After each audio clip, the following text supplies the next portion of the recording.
As I've said before, I am gravely concerned with the decline of community banks across our country and specifically in California. Over the last few hearings on this topic, we have learned that a reduction in banking services can result in decline in small business lending and increased costs that are forced upon the consumers. So unfortunately, the current banking regulatory climate has disincentivized mergers that would preserve banking services and the formation of new banks. Mr. Costello, I know that you have founded not one, but two banks over the last 20 years. So I want to ask you, what were the biggest differences in the regulatory regime that you experienced when you founded your bank, Locality Bank, in 2022? So I think the biggest, so first let me say, instead of going the de novo route in 2022, we were trying to buy a bank because it would have been easier to go out and buy a bank than go through that whole process. But we couldn't, and so we decided to do the de novo route. But the biggest issue for me was the capital requirement was double what it was just a few years earlier, 13 years earlier. And I would also say it was interesting because the bank in 2009, the de novo period became 7 years at that time after the great financial crisis. And then fortunately it was reduced back to 3 years, which is what we just went through. But I also question, who determines that 3 years? Who determines 7 years? Where do they come up with these de novo periods? And I think that's a thing that should be looked at as well, along with capital. Yeah, let me focus on that, the business plan that you are required to submit for a new bank formation. I understand that these plans are expected to endure from submission to 3 years of operation. So, Mr. Costello, through your experience, how often does there arise a time when a leadership team may need to refine a business plan?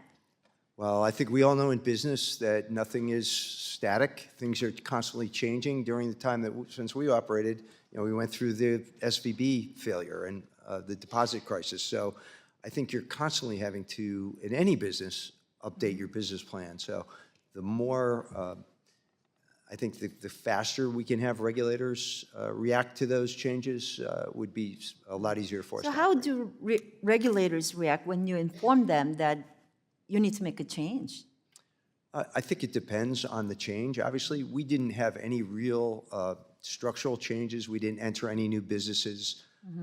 So most of our changes revolved around modifying our budget. And I would say that other than for the length of time it took, they were responsive. So Ms. Usategi, are you hesitant to change your business plan at Bank Miami because of the concerns that we're discussing?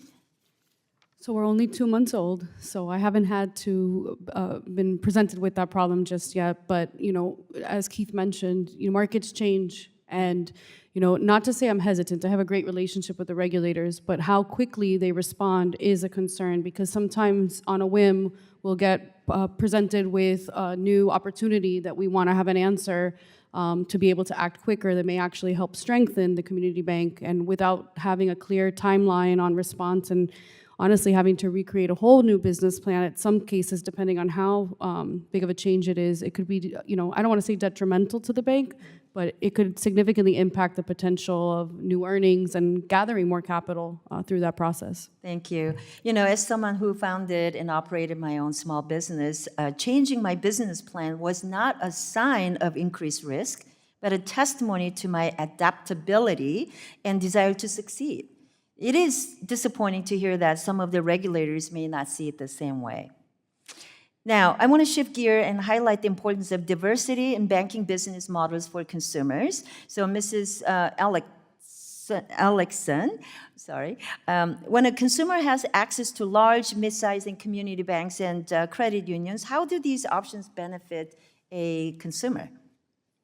It's just a variety of choices. Each of those institutions offers different sets of products and services. Some are competitive with each other, but they often, you can just pick and choose for yourself, like one-stop, it's not one-stop shopping, but you can choose between different parties for different financial needs. And also, I think we have to consider other non-banking fintech providers or just non-banking providers too. All of these provide different financial services options that people can pick and choose for all of their different needs.